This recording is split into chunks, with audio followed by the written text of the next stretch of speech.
You, John Fitzgerald Kennedy, do solemnly swear I, John Fitzgerald Kennedy, do solemnly swear that you will faithfully execute the office of President of the United States that I will faithfully execute the office of President of the United States and will, to the best of your ability, and will, to the best of my ability, preserve, protect, and defend the Constitution of the United States. preserve, protect, and defend the Constitution of the United States. So help you God.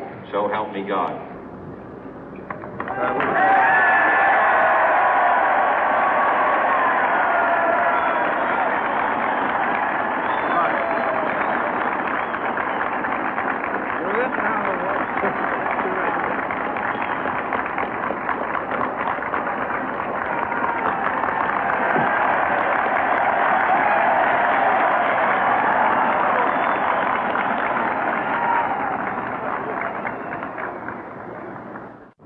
Vice President Johnson, Mr. Speaker, Mr. Chief Justice, President Eisenhower, Vice President Nixon, President Truman, Reverend clergy, fellow citizens.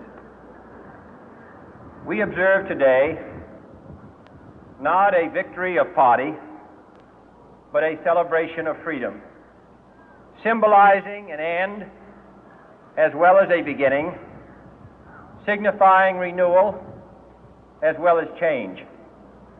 For I have sworn before you and Almighty God the same solemn oath our forebears prescribed nearly a century and 3/4 ago. The world is very different now, for man holds in his mortal hands the power to abolish all forms of human poverty and all forms of human life. And yet the same revolutionary beliefs for which our forebears fought are still at issue around the globe. The belief that the rights of man come not from the generosity of the state, but from the hand of God. We dare not forget today that we are the heirs of that first revolution. Let the word go forth from this time and place to friend and foe alike that the torch has been passed to a new generation of Americans born in this century, tempered by war, disciplined by a hard and bitter peace, proud of our ancient heritage, and unwilling to witness or permit the slow undoing of those human rights to which this nation has always been committed and to which we are committed today at home and around the world.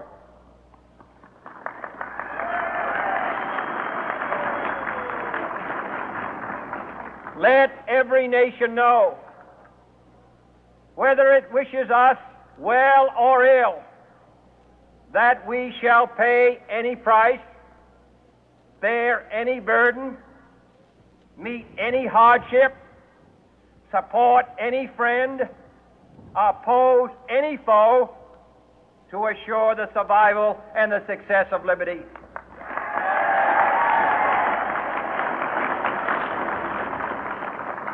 This much we pledge and more. To those old allies whose cultural and spiritual origins we share, we pledge the loyalty of faithful friends.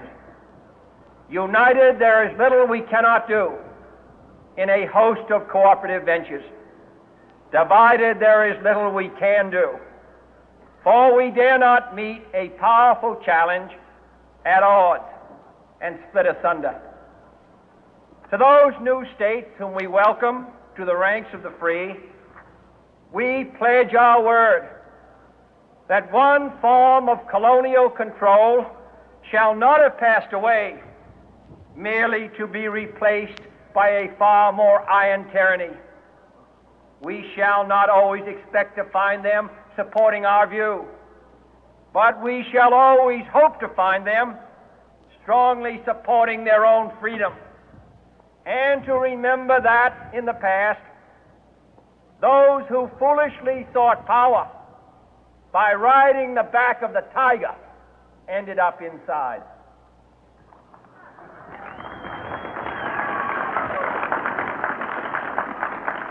To those people in the huts and villages of half the globe struggling to break the bonds of mass misery, we pledge our best efforts to help them help themselves for whatever period is required, not because the communists may be doing it, not because we seek their votes, but because it is right.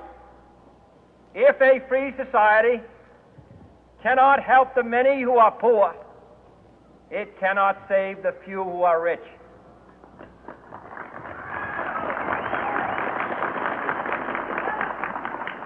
To our sister republics south of our border, we offer a special pledge to convert our good words into good deeds, in a new alliance for progress, to assist free men and free governments in casting off the chains of poverty.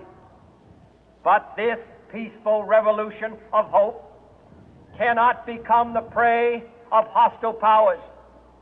Let all our neighbors know that we shall join with them to oppose aggression or subversion anywhere in the Americas. And let every other power know that this hemisphere intends to remain the master of its own house.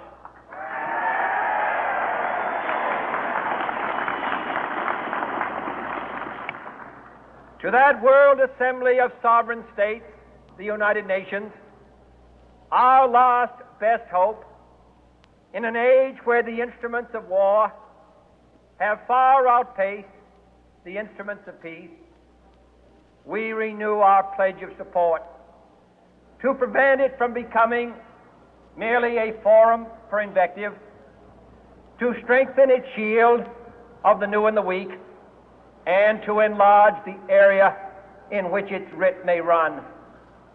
Finally, to those nations who would make themselves our adversary, we offer not a pledge, but a request that both sides begin anew the quest for peace. Before the dark powers of destruction, unleashed by science, engulf all humanity in planned or accidental self-destruction, we dare not tempt them with weakness, for only when our arms are sufficient beyond doubt can we be certain beyond doubt that they will never be employed. But neither can two great and powerful groups of nations